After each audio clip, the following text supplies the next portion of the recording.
Welcome to Dirt Diaries, the podcast where the women of agriculture get real. From muddy boots to boardrooms, we're digging into the unfiltered stories of the FarmHers, ranchers, and every her shaping the future of ag. This isn't just shop talk, it's real talk. We're covering career paths, big wins, hard lessons, and everything in between. So whether you live it every day or you're just ag curious, pop in your earbuds and get ready. These are the raw, inspiring, and wildly relatable conversations you won't hear anywhere else. Let's dig in.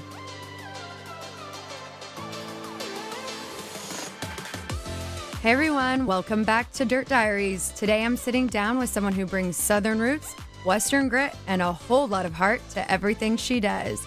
Paige Murray is a ranch wife, author, and mom who's built a beautiful life out in Texas on a working cattle ranch with her husband, none other than the 9-time world champion cowboy Ty Murray. Born and raised in South Carolina, Paige has always had a deep love for the land, and now she's using that love to tell stories that matter.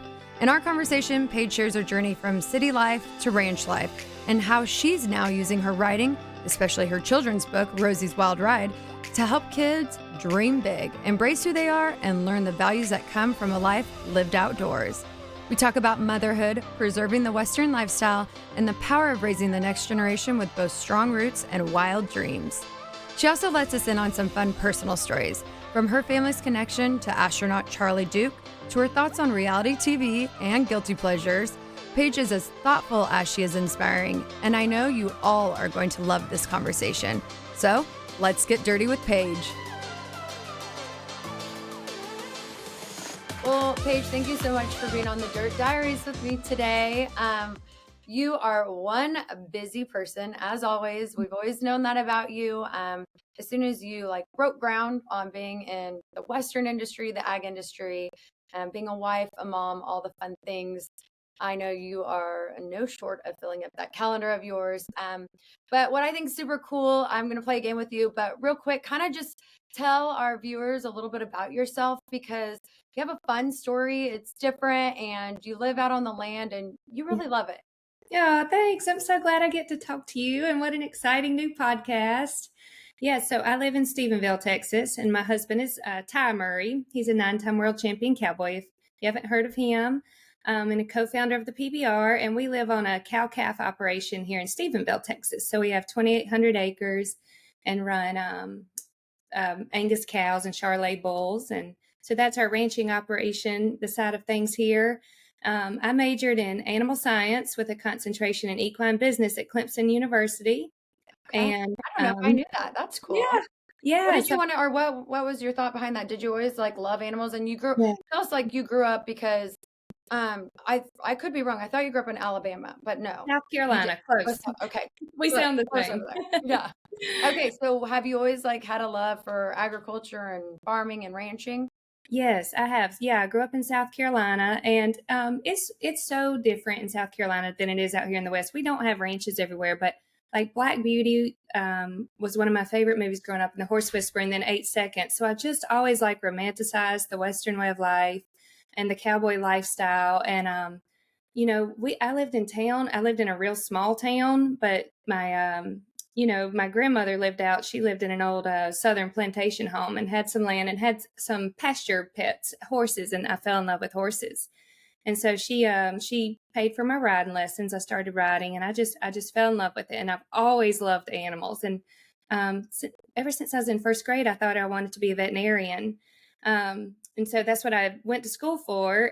But then, I started doing some promotional modeling and stuff, and loved that side of things too. So I kind of wanted to see where I'd go with that. And I graduated college from Clemson, and I was working as a veterinary technician to get my hours needed in case I decided to apply to vet school.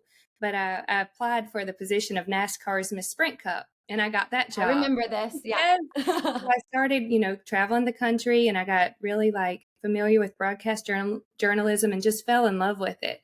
So I did that, and then I was on a CMT reality show. I worked in hunting. Yeah, what was it? Sweet Home Alabama. Home, Alabama. Yes, there you go. I mean, we got to talk about that, just because. Funny. I mean, that was reality TV was Yeah. obviously a thing we know from The Bachelor, all those kinds of things. Yeah. But you kind of were, now there's Farmer Wants a Wife also, but you were one of the first to bring kind of like that rural America to our screens, I think, with a dating show. Yeah, yeah, and it is. I mean, I guess similar to Farmer Wants a Wife, and it was like country boys versus city boys. So I had to Yeah. pick, and I really did date the guy for a year. Like it was awesome. And they were farmers up in Minnesota. So I was working at a hunting and fishing outfitter up in Minnesota, and then ended up choosing him. So that's cool how that worked out. But let's see, after my, that career, I was looking for something a little more steady. I wanted a more steady career.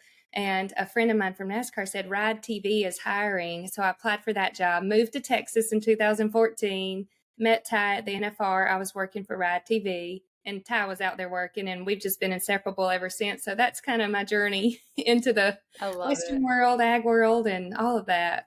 Oh my gosh, I think that's so fun. And I'm, again, just like your love for the land and the industry, but also then getting to marry a partner who shares the same values and then raising a family. Talk about that a little bit, just kind of raising a family in this industry and really like, I don't know what that means to you. Yeah. So I absolutely love it. So I tried to be a cowgirl. I was like a hunter jumper growing up. Then I decided I wanted to be a cowgirl.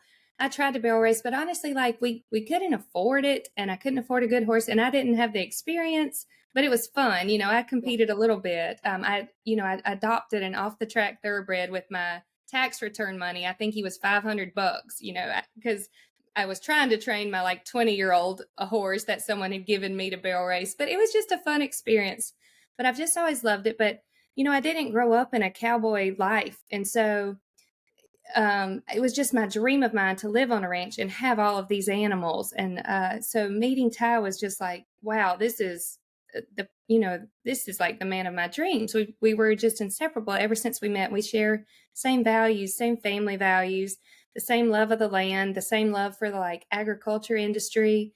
And so it was really neat to see this dream of mine kind of everything finally start coming together from moving to Texas and Yeah. getting to work in broadcast journalism. Maybe that was my role in the ag industry. Maybe is to work on the television side of things and bring more awareness to the ag industry.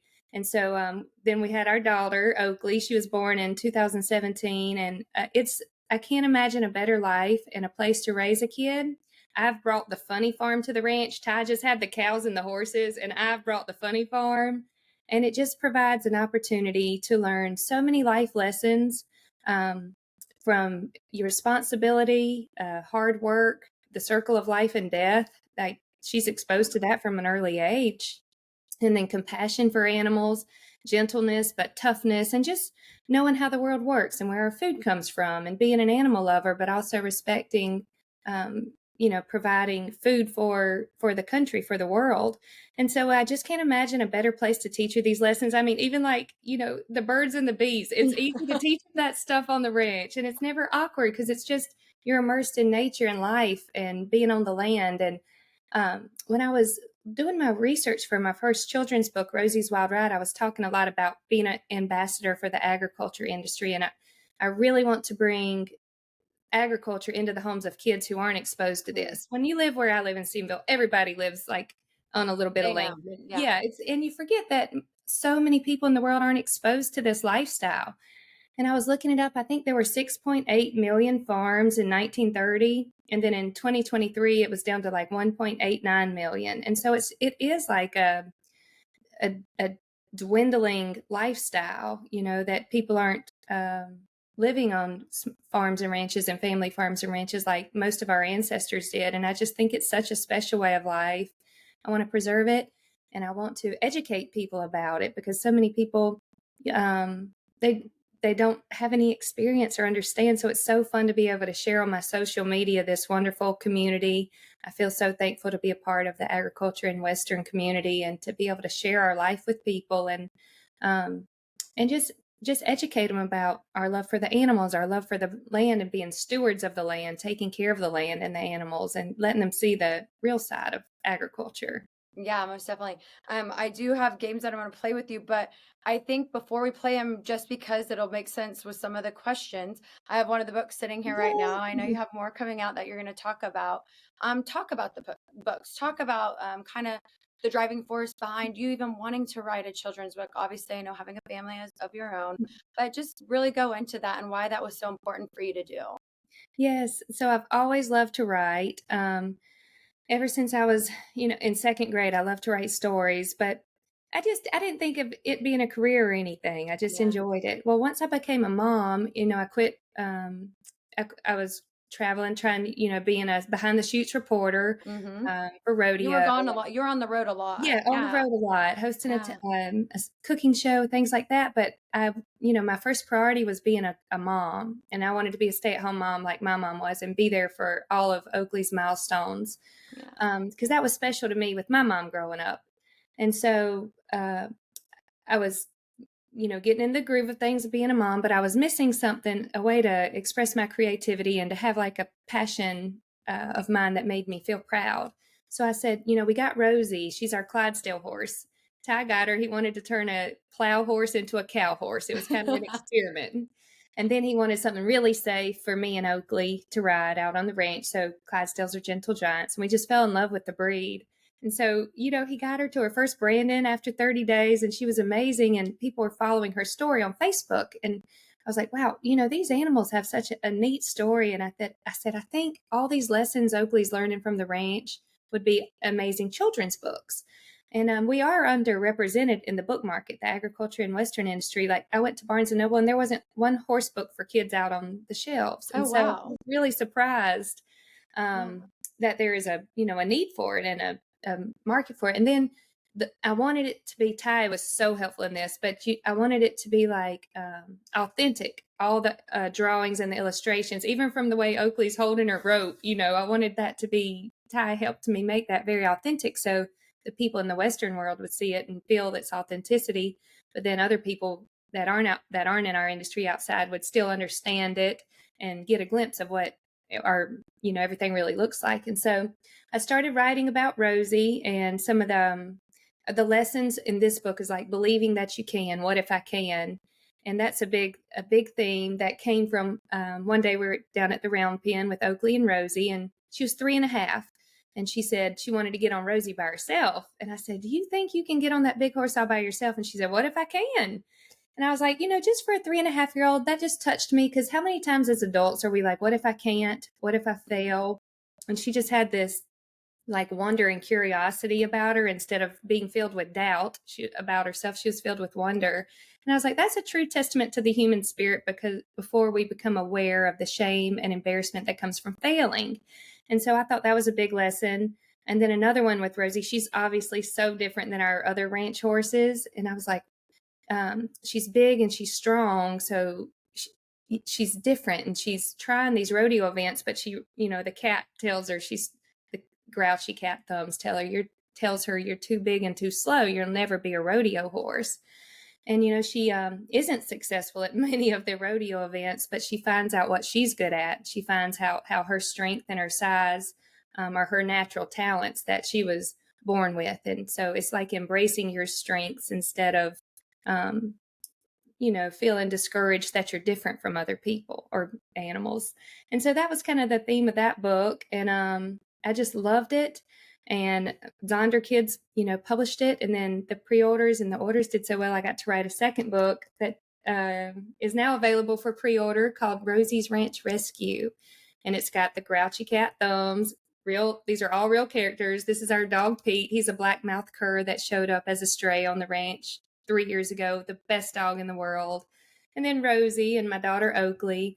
And this one's super fun because it's like inspired by real events on the ranch too. And so a pack of coyotes.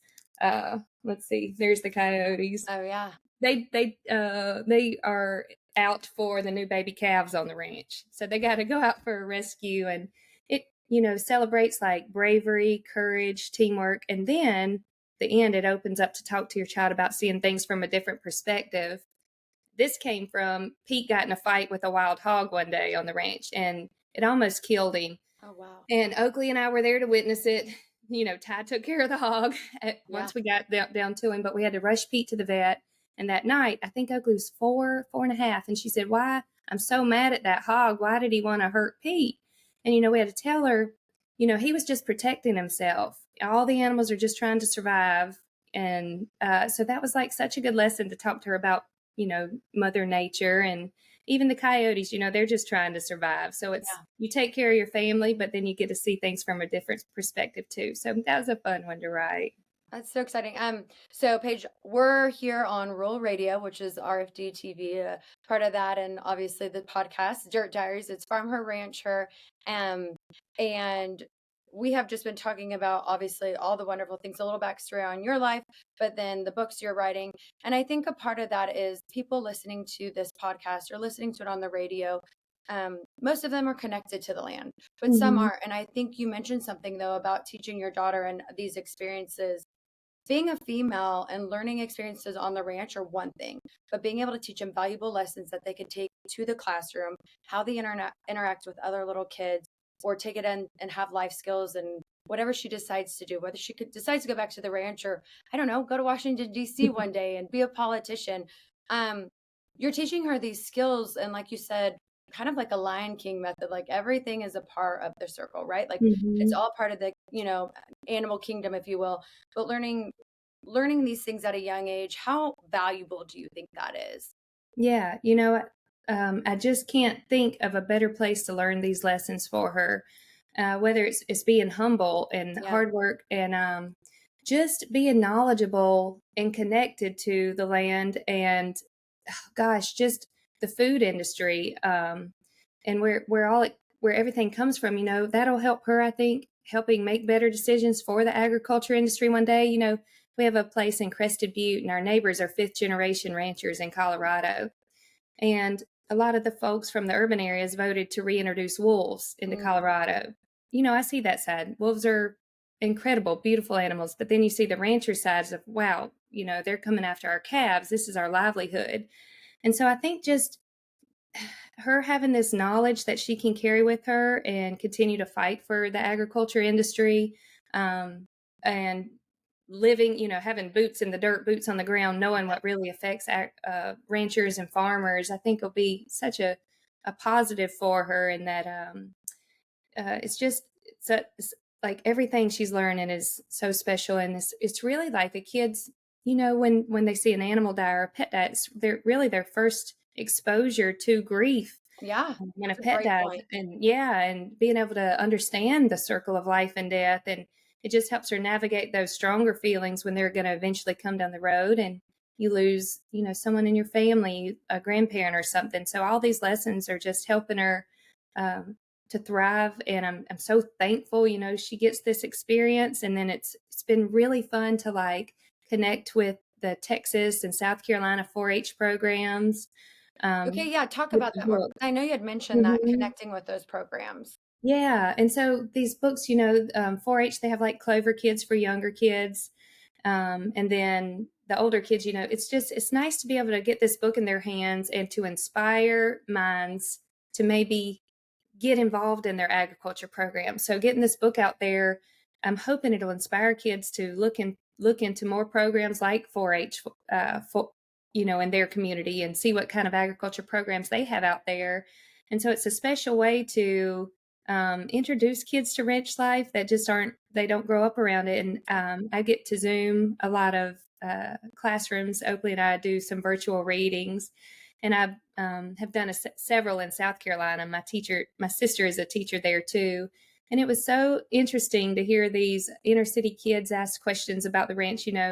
Ty had a load of bulls out in front of the front porch. So we went out and showed them the bulls, and we said, they're going to go, we're going to take them to auction. And then they'll eventually, it's where when you eat steak or burgers, that's where it comes from. And the kids were like, we thought, steak came from cows, didn't even realize the bulls and the cows. And just the questions are, why are they white? We thought bulls were black. And so it's just so neat to share this life with them. And they're so interested in it. Like kids are so interested in, they feel like cowboys are superheroes. Yeah. It really is when you're not raised around it. Meeting a real cowboy is so cool. And we were at the zoo, and this one kid pointed at Ty. He said, "Hey, it's Woody. Hey, Mr. Woody Man." Like, from I Toy love that. Story. They just, Yeah. they love meeting, and it really captures their imagination, and it's an adventure for them. And so it's been fun to try to partner with different 4-H programs, and the PRCA, trying to get it out to several of their big rodeos, and the Yeah. PBR carries it at their events, and it's the first children's book they've ever carried. And so it's just been fun to hopefully inspire more minds to get involved somehow in agriculture, and try to keep the numbers from going down even further, and for the Yeah. local farms and ranches. Well, and I think what's cool too is that you said when you went into the Barnes and Noble that there wasn't really any children's books that were geared towards this, sector of what is so important for them to learn about, right? I mean, in one way, we're all touched by agriculture somehow. And so it's whether it's the clothes we wear or, the food on our plate. And so I think that is so important. Okay, we're going to switch gears a little bit. We're going to have a little fun here. So this is going to be more about you though. And we'll just get right into it. And you could always say, Kirby, I don't like that question. Skip Okay. it. Okay. So you have the ability to do that. But what's one of your weirdest habits you have that people might be surprised by? Oh man, a weird habit. Um, Let me think about that one. I'd have to ask Ty what I do that's weird. You're I like, I think, don't think anything I do is yeah, weird. I feel, I don't know. I laugh. Okay, I guess it wouldn't even surprise someone, but I don't know. I'll have to think of that one. Let me Okay. think on that one. What's a guilty pleasure of yours? A guilty pleasure, a chocolate chip cookie from our new cookie place in town. Mm. It's a 6-ounce one, so it's like 3 cookies in one. Well, and I mean, you're a great cook, as we know you, and you had the cooking show and everything like that. But are you a baker? Do you like to bake I things? like to bake, but I don't bake because I'll eat it all. So, Hey, I understand that. I understand that. yes. I'm lucky I'm not a good baker, so that's Yeah. not a problem for me. Your favorite condiment to use in excess, whether it's ketchup, Ooh, ranch, you name it. I like Thai peanut sauce. Oh, okay. Yes. Yeah, there we go. Something you wish you were better at. I wish I was better at singing and drawing. Um, Yes. Same, I wish I had those same artist. artistic talents. It's like no matter how hard in my head, I sound better and my picture's going to look better. But when I actually try to sing or draw, it's not very good. I get that as well. A hidden talent you might have. Let's see, a hidden talent. I'm actually a pretty fast, good runner. I don't know if it's hidden, but something kind of surprising. I Yeah, didn't because find out until I you you got older. ran I'd half marathons for Yeah, I sure. Have did you a ran a marathon and marathon? then some 5Ks, and I did the PBR 5K a few years ago and won it. And so I didn't Oh, know you're that I fast. was gonna be good at running until I got older. And really, after I had Oakley, I was like, what can I do with her to work out? And I was pushing her in the stroller on the ranch roads. And so that's how I started training and kind of fell in love with running. Oh, that's so interesting. Yeah. I know I see on Instagram you work out with a group of people like Chloe Dillard. I see, and Yes. I'm like, you guys are so inspiring, like working out in the mornings, and it's these moms, and you guys are just so fit. I'm like, wow, look at them go get it. If they could go do that, I should get up and go work out too. I I feel do good love about it. that. That's I've always loved working out and sports, and so it's not like something I dread or have to make myself do. I really enjoy it. It makes me feel better for my day. Yeah, that's good. Um, Something that makes you laugh, even though if it's an immature thing or just a silly thing, what's something that makes you laugh?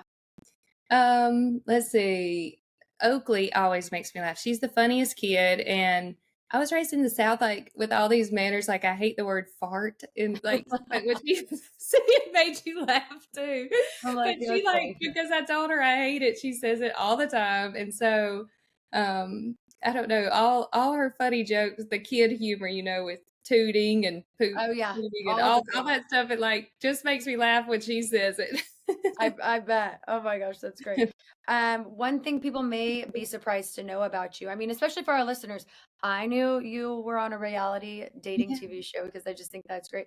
I know Ty did Dancing with the Stars, and I you posted the cutest video on Instagram the other day of Isn't that Oakley cute? dressing up and wanting him to dance, daddy to dance like Yes. you did there. But what's something, people might not know that's very interesting? So my great uncle is my grandfather's identical twin brother, was the 10th and the youngest man to walk on the moon. He was on Apollo 16, and his name's Oh wow. Charlie Duke. He's still alive. 90 years old. Him and my Aunt Dottie, they come visit us at the ranch all the time. He used to live in New Braunfels, but moved back to South Carolina. But he came out last summer and rode Rosie, and Aw. him and Aunt Dottie both got on Rosie, so that was special. But yeah, he was. Gosh, I think there's maybe only 4 astronauts still alive that walked on the moon, and he's one of them, and still travels the world talking. He just spoke at Tarleton about his experience, so that's pretty cool, I think. Yeah, that's really cool. I mean, not very many people can say that they're related to Yeah. someone who's been able to do that. I mean, and over the years, hearing those stories as a kid Yeah. too, that was probably crazy, right? Oh gosh, so inspiring and crazy. And it's like, you don't realize, like, wow, I think there were maybe 12 or 14 men that ever walked on the moon. And like, Yeah. oh gosh, my great uncle's one of them. And not that you take it for granted, but you don't realize how special that is until you get older. And now, I mean, he's just like a national treasure. Him and Aunt Dottie are such special people. Oh, I love that. Aunt Yes. Dottie. That is Yeah, Aunt that Dottie. are they from the South too, right? Yes. I'm like, that is a Southern South name. Carolina and Georgia. Yeah, I'm like, Paige, that is very, very Southern. I like Yes. that. If you had a sandwich named after you, what would it be called and what would be on it? I had a sandwich named after me. Let's see. I it would be some type of very healthy but flavorful, delicious. So like probably like the Southern Fried Skinny Fried sandwich or something, like after my cookbook. Yeah. Just like a still so tasty and yummy and no, I don't know, but it's healthy for you. I like healthy food. Yeah, you're good at staying on track and being healthy. Have you always been that way since a kid? Or, I mean, especially growing up in the South, I feel like everything's No, fried, right? no, I didn't know anything about it. And really in college is when I became interested in it. Then when you get older, like I was modeling and it's like, Yeah. wow. And then, but I still just had like a good metabolism. I was so active. But then when you get a little older and after you have kids, you're like, okay. And so I really like taught myself more about nutrition and realized I was feeling better when I ate better food, but I didn't want it to be boring. And so I just like taught myself how to make yummy, healthy food. Which is very, very important, especially like you said, you don't want to feel bad. And we all know sometimes bad food does make us feel bad. Yeah. It's not good. Um, okay, a really distinct moment of pride that you've had, just like something that you really remember that just made you really, really proud. Yeah. So, releasing these books has made me really proud. And then, but honestly, like being Oakley's mom is the most proud, you know, moment I can think of. Just watching her grow up and seeing her do something that makes me proud of her, to see how she's grown up to be like a sweet, kind, thoughtful, bubbly, outgoing person. It makes me so proud. Like she got up on stage with her dad at his bull ride and his PBR in Albuquerque and, greeted the crowd and got on the microphone and just was so brave. So I think anytime you see your kid do something like brave or kind, that fills my heart with more pride than anything. And it's like, it's the most purpose I've ever felt in my life being a mom. And it's like, she just fills me with pride all the time. And I know you had mentioned earlier too, you always wanted to be a mom. And what I find is interesting, Paige, that you went to school and you've had a successful career. I know you ventured off not being a vet, and obviously you went into broadcast journalism, but still kind of being an advocate for the industry and Mhm. a lot of sectors of the industry. But then, like you mentioned, you just knew you always wanted to be a mom, but you worked like beforehand. I mean, Yeah. having a career and juggling Yes. that and then being a mom, talk about that a little bit more. And I feel like that's why I was able to set my career aside and just focus on being a stay-at-home mom. I was 31 when Oakley was born, and I felt like I had no regrets. I accomplished everything I wanted to in my career. I did great in the modeling, and then on the reality TV show, and then I finally became like a reporter on Fox Sports for Rodeo, and I was accomplishing. I hosted my own cooking show. Yeah. Started doing some infomercials for like Blackstone Griddle stuff, just all these amazing things I dreamed about doing. I finally did them. And so it didn't feel like I had any regrets setting this aside. I felt like I accomplished everything I wanted to in my career. And now I was ready to be a mom and just focus on being the best mom I could be. And I feel thankful to be in that position. And I know everyone's mom journey is different. Like my sister, she loves her work. She loves being a teacher and she loves being a mom. So, she needs that balance in her life. But for me, I just wanted to be on the ranch with all the animals and be there for everything, Oakley was doing. So I feel so lucky I was in a position to be able to do that. Because, you know, some moms, they want to work and be a mom. Some moms, it just, whatever works for you, but that's what made me feel fulfilled. And so I was thankful that I don't feel like I have any regrets. I don't feel like I had her too early in my life to where maybe you were like, wow, I wonder what else I could have accomplished, so I just feel like it all happened at the right time in my life. I feel thankful for that. And then now I get to embark on this new passion I found, when I was reading her children's books every night, and I loved them. I fell in love with them again. And I was like, I want to do this. To be able to accomplish a new dream and passion at this stage of my life and this season, it's so special. It's very inspiring. Right. Some people might be like, wow, how does she do it all? What would you say to that? You can do it all, but not all at the same time, is what it feels like to me. Yes. Right now I write books and I'm a mom, it feels like. And so I can't travel all the time. I can't be gone on the road all the time if I was still chasing like the broadcasting career. But when she's older, maybe if I want to do that again and host another cooking show, we'll see what happens. Yeah. But it's just kind of balancing your time. And then for me, it was like, I will never regret spending more time with Oakley. Like, I will never regret that. And you hear parents and grandparents say that all the time, how fast the time goes. You're going to blink and it's going to be gone. And I believe that. And so really when I try to do more and I start to feel stressed or overwhelmed or like short with Oakley, that's when I realize I need to step back and focus right now on being the mom. And it's okay. Like, there'll be time in your life, there'll be other seasons to accomplish other things, but also at the same time, and I've read about this, like it was like the Harvard Business Journal or something. I saw an article about it. It's like the secret to people being happy. They did a study and it was called like the progress principle, and it said, you need to make progress on one thing every day that's important to you, and that's like helps you, with those people were happier that were making progress on something that was important to them. And so have being able to write, it doesn't take away my time from Oakley while she's at school. And then she goes on the media tours with me.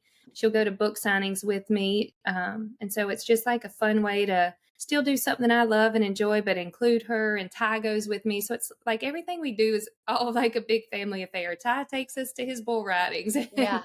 Anything he's doing, we're going with him. So it's just like a really fun family life. I mean, too, and being exposed to all those different things in life at a young age is so valuable. It really, really is. And then it makes you think about all the kids that don't know there's just such a big world out there. And you kind of, Mhm. and I know for you, you hope even just through your writing and the books that you're releasing that they probably get a glimpse of, hey, there's other things out there too. Yeah, I hope so. And so it was important to me to write this book to appeal to people in the Western agriculture industry, but also to people outside of it. Yeah.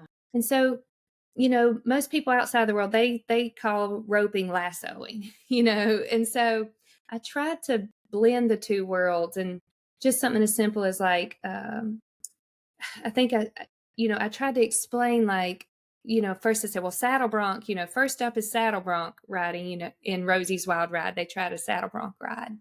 And I was like, I probably have to explain what that is to people that aren't in this world. So how do I do that? So, I have Oakley nervously saying like, I have to stay on your back for 8 seconds, Rosie, while you try to buck me off.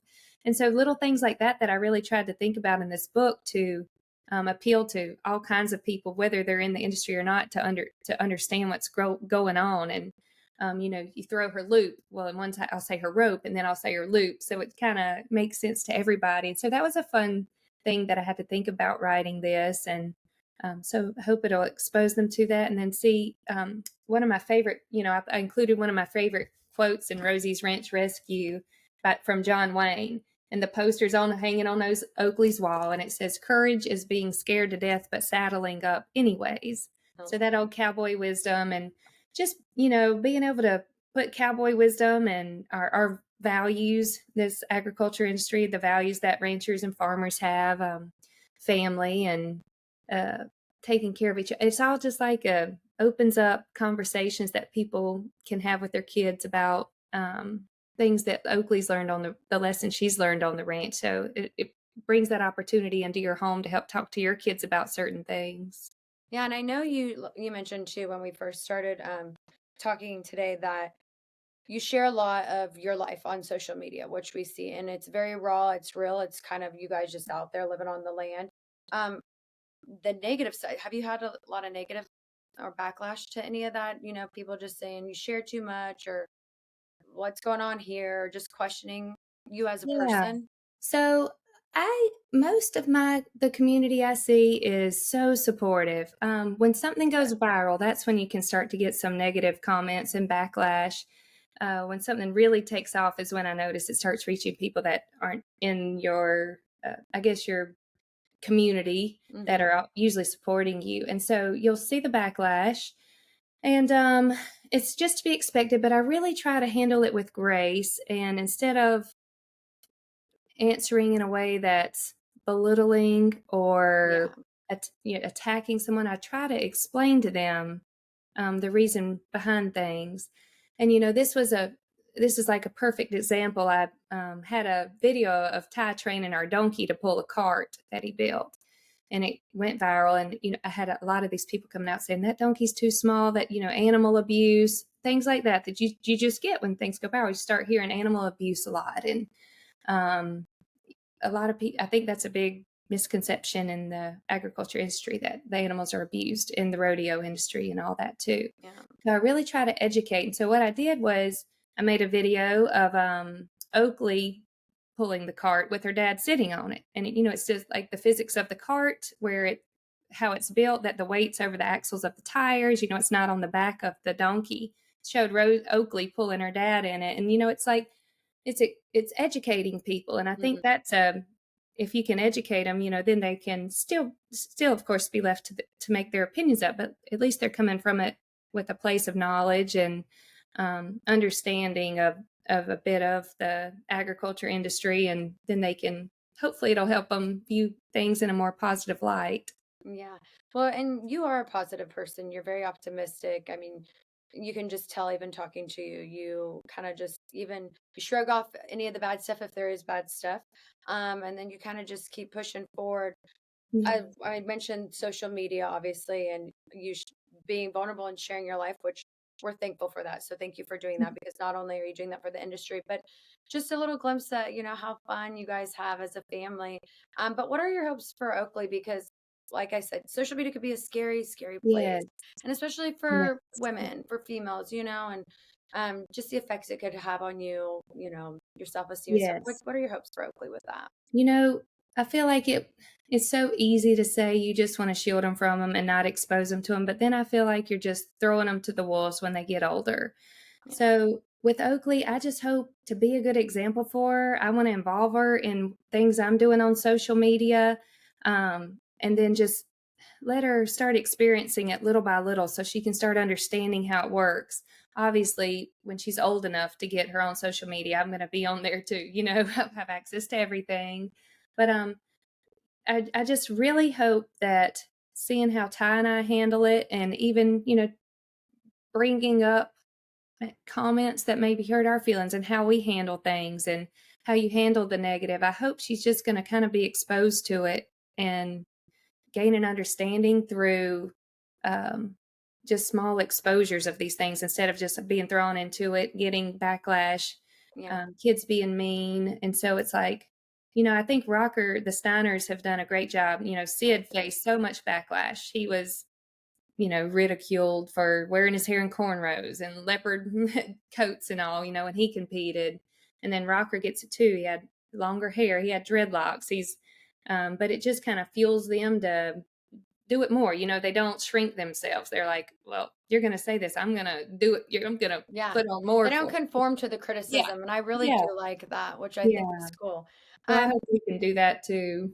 yeah, and I mean, again, it's all a balancing act because life is challenging at times and Yeah. it's not perfect, but you do the best with what you can and what you have. And I mean, I'm sure Oakley will be just fine. She'll probably just put out a book. She'll be like, forget this. I'm going to be an author. I'm going to write me some books on some of these things. Yeah. Okay, we're going to have a little more fun. I know our time is wrapping up here pretty soon, but we're going to do this thing called a Ranch Her reality check. Okay.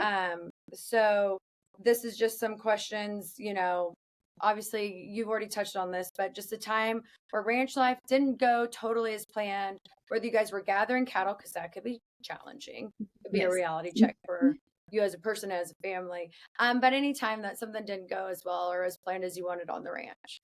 So, yes, gathering, I've had most of ours go pretty well. We got a great group of cowboys Ty brings out that he's been working with forever when we gather cows for the branding. Um, Rosie got a little scared when Ty ran off to get a calf that was escaping this year, and she started like this. My big old Clydesdale, kind of humping up and turning circles. So I just got off of her and led her a ways because I was like, I cannot afford to get hurt. I'm a mom. Yeah. So that was, but she came right back. But honestly, probably the things that don't go like you hope is when there's a animal that's sick or gets hurt. We had a calf that was born breech, and Ty had to put the chains on his legs, pull him out. Well, it broke his leg when he was coming out, and we split it and brought him up to the house. We were going to have him be just like a family pet. He was going to live on the ranch forever. He was a bull calf, so he'd have been a steer. So we were hopeful that his leg would heal, but it just never healed. It kept getting worse. So we called the vet, said, "Can you amputate his leg for us? We'll just have a 3-legged steer." Yeah. And There you he go. said, "Yeah." And he said, "Honestly," he said, "No." He said, "With bovines and equines," he said, they don't do well on 3 legs. He said, "He'll be fine till he gets bigger, and then he'll be like immobile, won't be able to get up, won't be able to move. It will be a terrible quality of life for him." So we had to make the decision to put him down. And, those things are always challenging on the ranch. A mama cow goes down in her hind end and just can't get up. You have to make the decision to put her down. She was older. So those things are always hard and not how you want them to go. Those are tough learning experiences for Oakley, but it really, I feel like it makes her a more empathetic person. I feel like it helps her handle her emotions dealing with this. And so it's like a learning experience for her. Well, part of that, I mean, I think talking about Rosie some more, if people, they're going to get the books. We already know, not even hopefully, they're going to get the books. So they'll get to know behind the scenes a little more. But what's Rosie's favorite thing to do on the ranch when no one's looking, you think? Oh, when nobody's looking, she's lazy. She's lazy. She draft horses. They're slow and they get the reputation of just like where, they just will just stand there no matter what you're doing. They're like, Yeah. And so I think her favorite thing is probably just to stand there and eat grass. I like that. I like it. If Rosie had her own stall decorations, what would they look like? Oh, her own stall decorations. Probably, since she's the star of a book, it would just have a bunch of Rosie, star of the rodeo, and what if I can, and big, strong, and brave. Yeah, Just a bunch of encouraging things about her. Um, who's Rosie's best barnyard buddy and who's Rosie's biggest rival? She's the boss mare. Yeah, she's the boss. She puts them all in their place, and she's out there right now with 2 other mares and 2 geldings. We just got a new gelding yesterday, so he's an old guy and he don't want any trouble, but she's definitely showing him that she is the boss. And I wouldn't even say she has a rival. She's not bothered. Like she just Yeah, and they is probably all just respect easygoing. her. Yeah, they just respect her. Okay, and lastly, if Rosie were to write her own book, what would the title be, you think? Oh, if she'd write her own book. Let's see. It would probably be I guess probably like From Plow Horse to Cow Horse, like a From plow horse to Clydesdale cow horse. Ranch Dreams. I She's love that. living the life, being ridden instead of pulling a cart or a wagon in the parades. Oh my gosh, that is great. Well, a part of being on the Dirt Diaries, we kind of had this fun thing thinking about like Dear Diary. So as if this was you were saying Dear Diary as you, Paige, and there's something that you wrote in a diary back in the day that you want your future self to read. What would that saying or that passage or what would something that you wrote back in the day that you'd want to be reading today about yourself or something you wish you would know or remember, a good story or anything? Yeah. Let's see. My probably advice to me back from in the day that I wish I had known would be to embrace each season of your life, because you're always just in a hurry to get to the next thing. I was always looking for the next thing, the next job, the next career move. Oh, when am I going to meet my husband? I'm getting older. I'm like 27, I'm like, I don't Hey, that's even have true. a Yeah. boyfriend. And so I think it would just be to embrace and appreciate every season. And I've really, since becoming a mom is when I understood that and how fast time goes. Seeing your kids up, like seeing kids grow up, nothing shows is like a more physical description of how fast time grows than seeing a kid grow up. And so watching her grow so fast, she's already almost 7, is just to appreciate the season you're in, because they're all different. Young girls that like just ready to get married. It's like, oh, appreciate the single life and doing things that you want to do everything that you want to do to your content, to your heart's content. And then, you know, it just, you don't have any regrets if you just enjoy each season that you're in and not try to hurry to the next thing. So I think that was a challenge for me, and I've really just learned that since becoming a mom. I love that. That's actually great, Yeah. great advice because that is so true to kind of just enjoy where you're at and Mhm. take it all in the moment and you'll learn things to grow and take you on to the next season of life. Yeah. Um, it's pretty interesting. I don't have children yet, but my older sister has 3 children. And so seeing life through children's eyes actually is quite fascinating, I think. Yeah. Just how they experience things and kind of how they view the world is pretty fun. Yeah, oh, it's so fun. It's like you're seeing everything new for the first time again when you see it through their eyes. They're so full of wonder and curiosity, and they have so many questions about everything. They're just learning about life, and so you start seeing life through their lens again too, and it's like you see things again for the first time. Yeah, it's so neat. Well, okay, we're gonna wrap up here on the Dirt Okay. Diaries, but thank you for digging in with me, Paige. Any lasting comments for anybody who is listening here on Rural Radio or on our Dirt Diaries FarmHer Rancher podcast platforms? Any lasting things that you'd want them to know or just remember from listening to you today? Yeah, thank you so much for having me on. And I just want to thank everyone that's embraced me in the agriculture industry. Um, I think that next year South Carolina invited me to come speak at their Women of Agriculture conference. Oh, And I that's just cool. feel like so honored to be representing the agriculture industry and be the face of agriculture and to uh, try to tell everyone how amazing this community is of people. And I just feel so honored. I feel so grateful for all the support I've received from these books, and then just following me on social media and being able to share my passions, my animals and family and writing. It's just such a wonderful community to be a part of. And yet, like y'all reaching out, like I'm so honored you wanted me to be on this today. And You're so so, sweet. We were so yeah. excited. We're like, oh my gosh, she wrote us back. She said she'd be on. This is great. We love this. I'm just so full of gratitude, and this is the best life I could ever imagine, and I will do the best I can to be the most positive face for the agriculture industry and the Western industry, and help educate people that aren't exposed to this life. I feel like I have I didn't grow up in this type of life, so I feel like I have a different perspective and can relate to people who didn't grow up in it and then got into, by getting into it now, I can share about it and hopefully connect with those people and educate them about it, and just want everyone to know how special it is. Well, I think that's an important thing that you do is you let people know there's, a place for everyone. If they want to be in this industry, they don't have to grow up in it. And I think that's Yep. really, really special. Lastly, where to follow you on social and then where to get the book.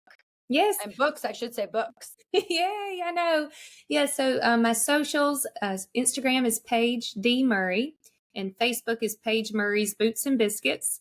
And then my blog, bootsandbiscuits.com/books, is where you can see both my books. And then I'll have a Christmas Rosie book coming out the next following fall. And so I have some fun recipes on there too: boots for the ranch life, biscuits for the cooking. So it's a fun little blog, and I update it as I can with some of my favorite recipes. And you can see, there's a free activity kit for Rosie's Wild Ride on there that you can share with the kids, printed off for them to do. And you can meet the real ranch animals and read all about them. So it's like a fun little place to share with your kids and Yeah, that's find out more cool. about the book. Yeah. I love that. Oh my gosh. Okay. Well, again, Paige, just thank you so much. We really, really appreciate Yeah. you coming on to the Dirt Diaries to just dig in and tell us all the things. And we really, really want to just thank you for doing that because I know your time is valuable, but your stories are special. So we appreciate you. Thank you. And thank y'all for the work you do too. And just being a face for women in agriculture and giving us a platform to speak. It's so special. Thank you. Yes. Okay. Bye. We'll Bye. dig in deep another time, hopefully. That's it for today's episode of Dirt Diaries, where the women of ag leave no story untold. If you loved what you heard, be sure to subscribe, leave us a review, and share it with someone else. Until next time, keep showing up, speaking out, and getting your hands dirty.